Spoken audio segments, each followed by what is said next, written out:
2024년 8월 30일입니다. 7월과 8월은 31일까지 있죠. 9월은 30일까지인데 이제 8월도 내일 하면은 이제 끝납니다.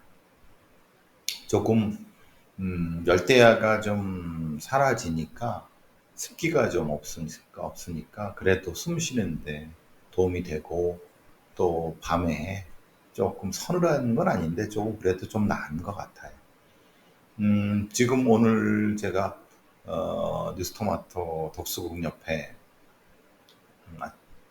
아침에 방송하고 왔는데 그렇게 못 견딜 정도는 아닌 것 같아요. 그래도 그만한 것 같아요. 이제 금방 뭐 다음 주면 바로 또 가을이 올지 어떨지 모르겠어요. 이때 환절기에 감기 조심하시기 바랍니다. 좀 전에 그 딥페이크 관련돼 갖고 전화를 계속 받아요. 뭐 여러 그 언론사에서. 어, 그래서 뭐 원하는 만큼 제가 인터뷰해 주지만 기자들은 그걸 원하는 게 아니에요. 그냥 자기들이 생각하는 어떤 그 언론의 칸에 자기 대중들이 좀 좋아할 만한 걸 채워놓고 그 레퍼런스로 배상훈이라는 이름을 잠깐 쓰고 싶은 거죠. 음, 기레기라고요? 기레기들이죠. 뭐. 근데 진짜 기레기들은 저한테 전화하진 않겠죠. 저한테 혼나기도 하고 저한테 잔소리를 들을 테니까 제가 하는 말은 그 좀 깊이 근원적이고 근본적이고 아니면 좀 논리적인 어떤 것을 하는 쪽으로 제가 설명을 쭉 하니까 듣기 싫겠죠. 그리고 굳이 그렇게 길게 전화할 필요도 없어요. 쉽게 이제 여러분 뭐 TV 인터뷰 잠깐 하는 애들, 전문가랍시고 떠들고 다니는 애들, 그리고 저는 뭐 나이를 처먹었건 나이를 덜 먹었건 다 표현이 이렇습니다. 저는 이 그런 종류의 인간들을 별로 나이가 많다고 대우해 주지 않습니다. 저한테는 그냥 애들입니다. 사회를 망치고 이 분야를 망치는 애들입니다. 어쨌든 그냥 뭐 여러분 여러 언론 기사에 나오는 무슨 어디 뭐 무슨 교수 뭐 변호사 뭐 어디 뭐이 전문가라고 하는 그 인간들이 잠깐 한두 마디 하는 거 사실 다 그런 걸 필요로 한 거죠. 저는 근데 그렇게 얘기해 주지 않거든요. 그럼 이제 얘기가 길어지면 이제 기자들이 이제 몸이 비틀어지죠. 이렇게 이 말투로 느끼죠. 근데 쉽게 먼저 끊을 수도 없고 괴롭죠. 요거를 빨리 한두 마디 따갖고 아니면 그냥 지가 그냥 알아서 그냥 인터뷰도 안 하고 전화도 하지 않고 지 맘대로 쓰고 싶지만 또 제가 지랄 같다는 걸 아니까 그렇게도 못하고 끊지도 못하고 잔소리는 해대고 말하자면 제대로 기사 써야 된다. 이게 논리적인 근거, 어떤 배경 아니면 어떤 이런 것들 듣기 싫죠. 제가 저한테 전화하는 기자들 열에 일곱 여덟은 듣기 싫어갖고 듣기 싫다는 얘기를 할 수가 없고 그냥 하지만 제 의도는 듣기 싫으면 전화하지 말라고. 대신 제 이름 인용도 전화 안 하면 하면 안 되죠. 근데 간혹 또 나름 또 좀 고마워하는 기자들도 있습니다. 근데 그건 진짜 가물에 콩 나듯 하는 거고요. 대한민국 언론이 이 정도 개판이고 엉망이고 진짜 쓰레기 기레기들이 쳐나는 것은 걔들 탓이 아니라 그 언론 환경 탓인 경우도 있죠. 뭐 그건 뭐 제 더 얘기할 필요는 없고 또 괜찮은 언론인들도 있으니까 기자애들도 있으니까 어쨌든 제가 이제 엊그제 열린 토론에 수요일 열린 토론에서 임종인 대통령실 사이버 뭐 특보 그 고대 그 이 12년 선배이기도 하고 뭐 학교 때는 좀 봤지만 뭐 이제 뭐 은퇴한 교수의 지금 이 정권의 뭐 사이버 특보를 하고 있으니 뭐 그냥 대면 한 거고. 근데 사실 그 사람 얘기를 들어보면은 좀 답답합니다. 뭐냐면 전혀 지금 정권은 아무런 생각이 없다. 즉 말하자면 지금 이 딥페이크 문제가 커지게 된 것도 사실은 그 전전날 대통령이라는 사람이 그 경찰청 주최의 사이버 크라임 사이버 크라임 리스판스 사이버 크라임 사이버 범죄 대응 관련된 국제 심포지엄에 참여해 갖고 뭐 했는데 실제로 이 가독성이 좋죠. 딥페이크 부분 범죄는 그냥 눈길이 확 가고 모든 정치적 이슈나 이런 것들을 쭉 빨아들일 수 있고 뭐 뻔한 겁니다. 그러니까 이제 대통령실이나 이런 데서도 이걸 광고 릴리즈하고 그러니까 그거 당연히 언론이 안 받았을 수는 없고 거기 갔으니까 썼는데 사실 이게 폭발성이 엄청 큰 거거든요.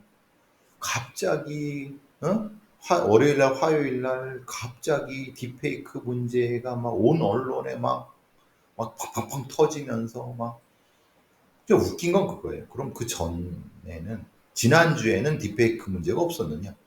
네? 없었습니까? 어.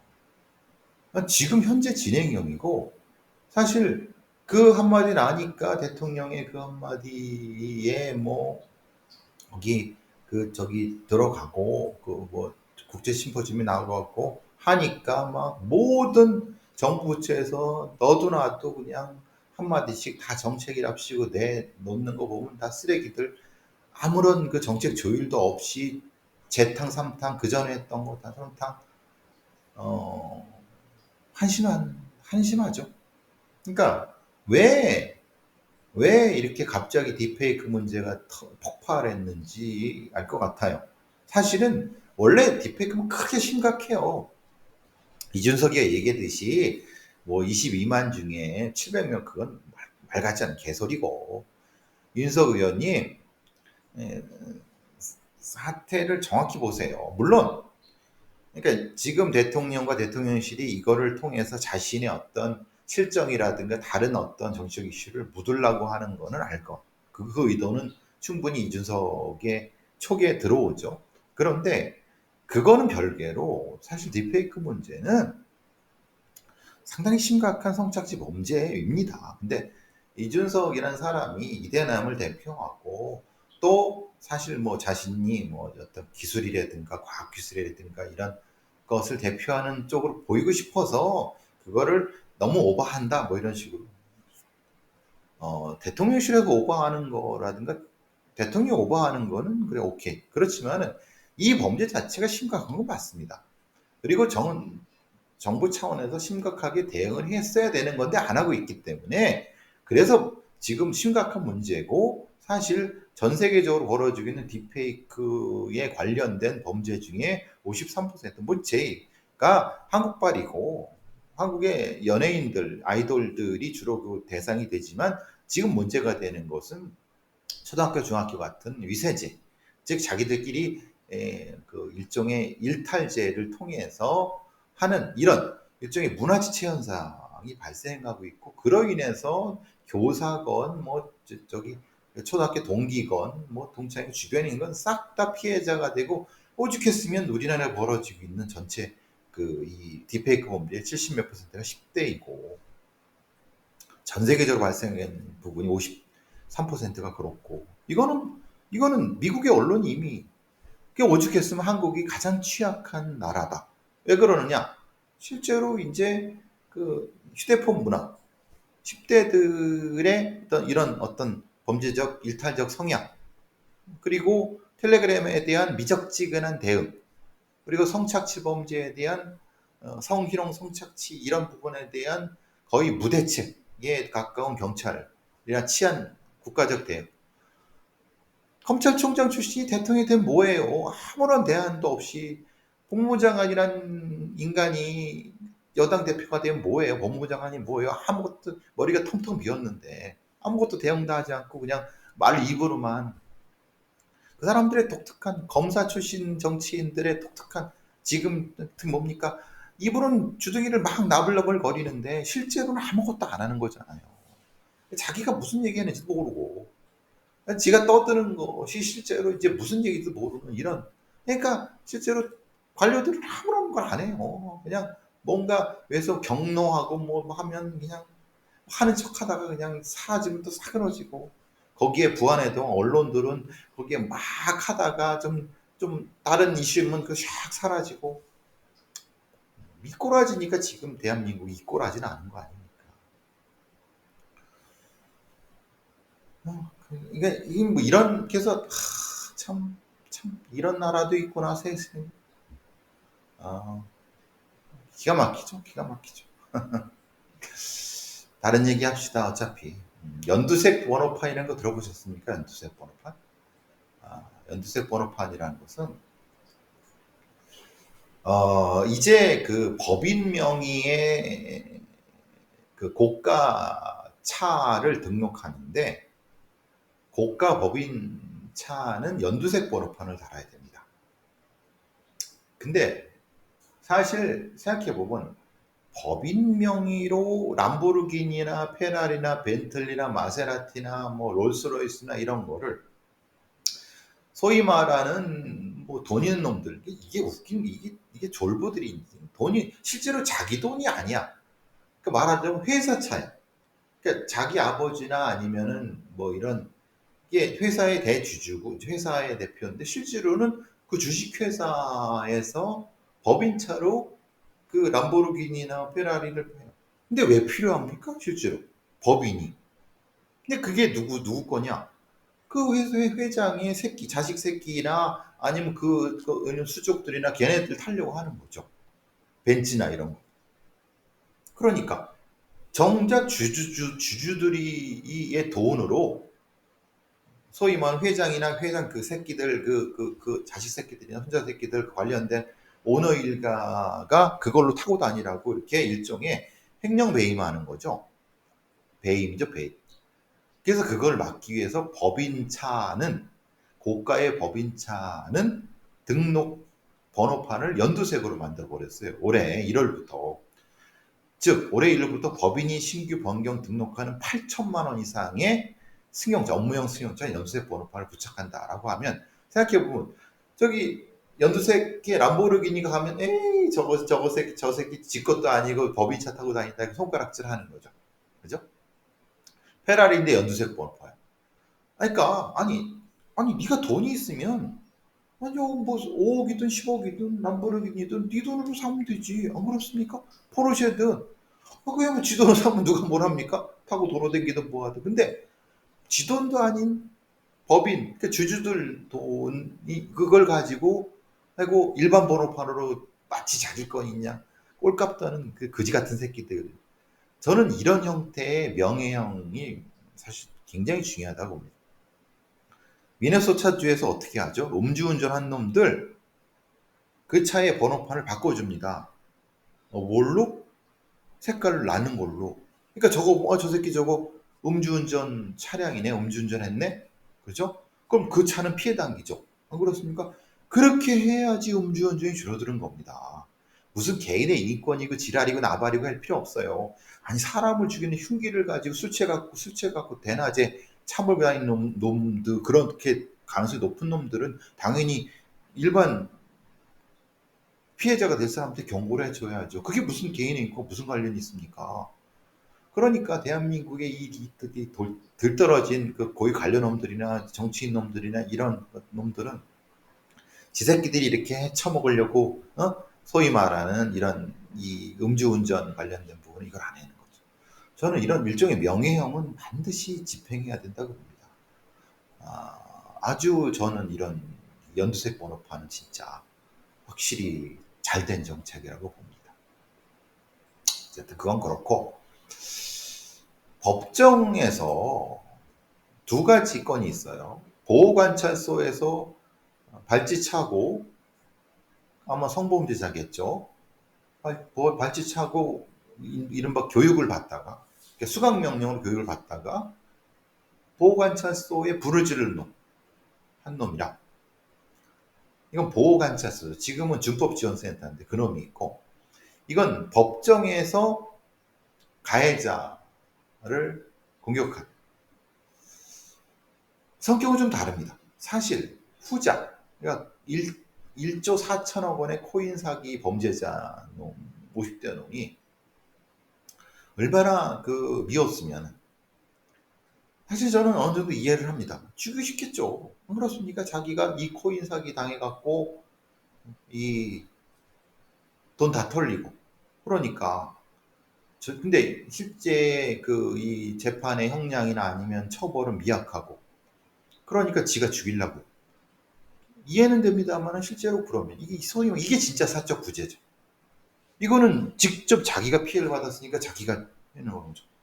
근데 그러면 안 되죠, 사실은. 왜냐하면 국가 공권력이 엄중히 처벌을 하도록 해야 되는데, 대한민국이 얼마나, 대한민국 사법이라든가 이런 처벌이 얼마나 낮았으면 이 사람이 이렇게 하겠냐 하지만은 그래도 사실은 안 되죠. 그죠?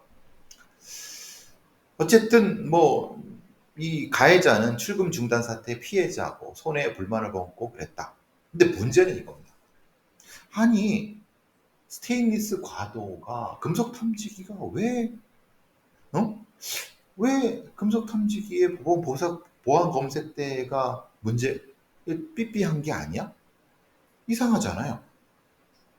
그러니까 분명히 법원 검색대에는 금속 탐지기가 있어요. 그리고 엑스레이 검색기도 작동을 해요. 근데 엑스레이 검색기가 사실은 소지품이겠죠.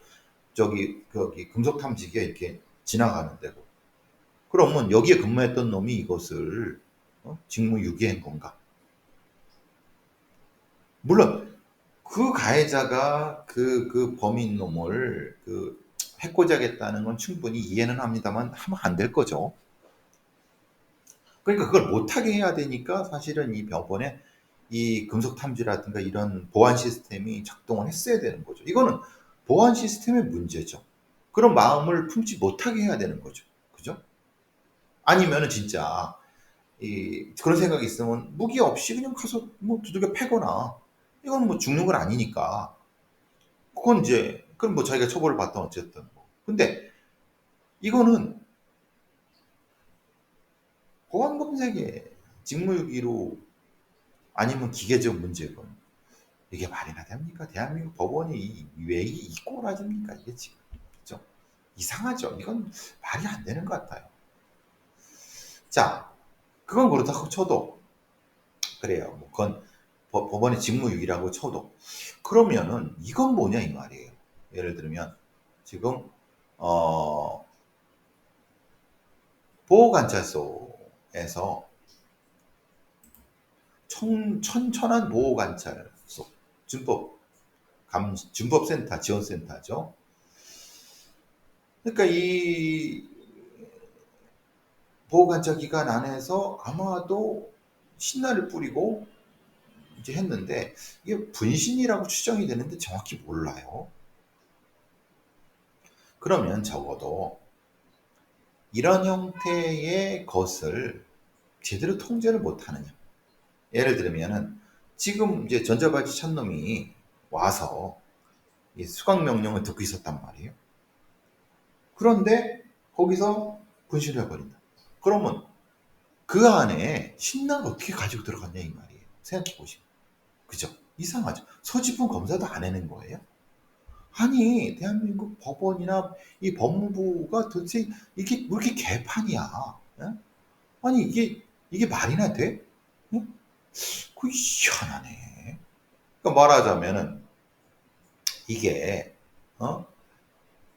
아니 최소한도 거기에 오는 애들이 말하자면 쉽게 말하면 그거잖아요. 좀 아주 위험한 애들이잖아요. 그러면은 적어도 그 부분에 있어서는 좀 소지품 검사라든가, 아니 최소한 이렇게 이렇게 해갖고 아니 이것도 안 했다는 거예요. 야, 이게 만약에 예를 들어 갖고 거기에 수강 명령 받고 그랬는데 앞에 그 외부 강사가 이렇게 있다 그 사람 다치거나 죽거나 아니면 또 주변에 있던 다른 거기 수강 명령 해놓은 사람들이 죽거나 그럼 어떻게 할 거야? 그러니까 제가 이 차원은 전자발찌 찬 놈이 뭔가 화가 날 수 있고 그러면 그거를 정확히 심리적 어떤 케어가 안 됐다는 거잖아요. 그죠? 전자발찌 찬 놈. 그냥 전자발찌 잘 차고 있나? 이것만 확인했다는 거죠. 그러니까 대한민국 법무부가 전혀 이런 그 성범죄 위험자 아니면 이런 전자발찌 찬 놈들에 대한 심리 관리가 전혀 안 되는 거예요. 이런 놈들이 실제로 이제 전자발찌 그 종료되면 또 재범 저지르고 그러는 거 아닙니까? 어쩌려고 그래요? 이게 진짜 나사가 빠져도 법원도 그렇고 법무부도 그렇고 나사가 빠져도 맹간이 빠진 인간들이 아니기 진짜 답답합니다. 이게 관리가 이렇게 안 되면 어떻게 됐다는 거예요. 아이고 참 묘한 그 재판이 하나 있어갖고 소개 한번 드리려고 합니다. 뭐냐면 2022년에 사건은 이겁니다. 2022년에 무기징역을 선고받았어요. 그러니까 말하자면 부산에서 이웃집 모녀를 살해했어요. 말하자면은 글쎄 이게 뭐 수면제 같은 약을 도라지청에 섞어서 이웃집 가족한테 모녀한테 했어요. 귀금속을 훔치려고 했던 거예요. 근데 완전히 잠이 안 들어가고 깨자 흉기로 둘을 죽였어요. 그리고 불을 질렀어요. 사실 그러니까 뭐 당연히 무기징역이 되겠죠. 사실은 얘는 둘을 죽였기 때문에 사형이 처해져야 되는데 이것도 사실은 좀 판결이 마음에 안 들지만 근데 그럼 그때 이제 살인죄로 근데 추후에 지금 또 현존 건전물 방화 혐의나 사체 섬기 혐의로 추가 기소를 했어요. 검찰에서. 왜 그랬을까요? 그러니까 이미 얘는 재작년에 기소를 해갖고 작년에 이미 대법원 확정돼갖고 살인죄로 판결을 받았어요. 그런데 이미 확정된 건에 플러스 지금 살고 있는 애한테 왜 사체 손괴 혐의와 방화미수까지 기소를 했을까요? 이 이유가 뭘까요? 이 범인이 그럼 차라리 생각해보면 그때 하지 안 그래요? 아니 그때 불 지른 거는 뭐 몰랐나요? 아니 불을 지르려고 했잖아요. 그리고 사체도 뭐 훼손하려고 했잖아요. 근데 그때는 뭐 부검 결과 늦게 나왔나? 그러니까 이 기사에는 뭔가 조금 이상한 그 점이 있어요. 예를 들면 일단 살인 혐의는 유죄를 받았는데 나중에 누구 왜 보죠 이걸? 모르겠어요. 어쨌든 나중에 보니까 사체 손괴도 했네? 야 이거 기소 잘못된 거 아니야? 사체 손괴도 들어가야지. 근데 이미 그때는 시신은 이미 없죠. 그죠? 화장했을 거란 말이에요. 그럼 누가 이걸 이렇게 했을까요? 그러니까 추후에 어떤 기록을 검토하다 그랬을까요? 제가 보기에는 좀, 뭐라고 하나. 사건의 기소에서 승소율을 높이려고 뭔가 추가 기소한 부분이 있는 것 같아요. 근데 이걸 추가 기소할 이유가 있을까요? 아니면은 애초에 기소가 불비하게 된 거지. 왜 저거 안 했어? 나중에 감찰을 하다 보니까 야, 한지성기 있잖아. 이거 왜 안 했어? 글쎄, 두 가지 중에 어디일까요? 제가 검사 애들을 못 믿는 것이 이게 아마 뭔가 추가에 성과를 내려고 추가 기소했어. 어차피 추가 기소하면 유죄는 받죠. 형을 면제한 거예요. 형을 실행할 이유가 없죠. 무기징역이니까. 이거 좀 설명이 필요한 것 같아요. 연합뉴스의 김선호 기자님 설명을 좀 해주세요. 이렇게 불친절한 기사가 어디 있습니까? 왜 추가가 기소가 됐느냐? 그 담당 검사한테 물어봐야죠. 아니 그때는 왜 안 했고 지금 합니까? 왜? 이유가 뭐예요? 니네 성과 때문이? 아니 그럼 실수를 만회하려는 거예요? 감찰 받았어요? 뭐죠? 이런 기사도 있습니다. 그러니까 한심하죠 사실은. 이런 참 그렇습니다. 자, 판결문 쉽게 쓰는 법을 국회가 발의했어요. 사실 생각해보면 점자나 수어 통역, 판결문이 너무 어려워요. 법률 용어도 어렵고.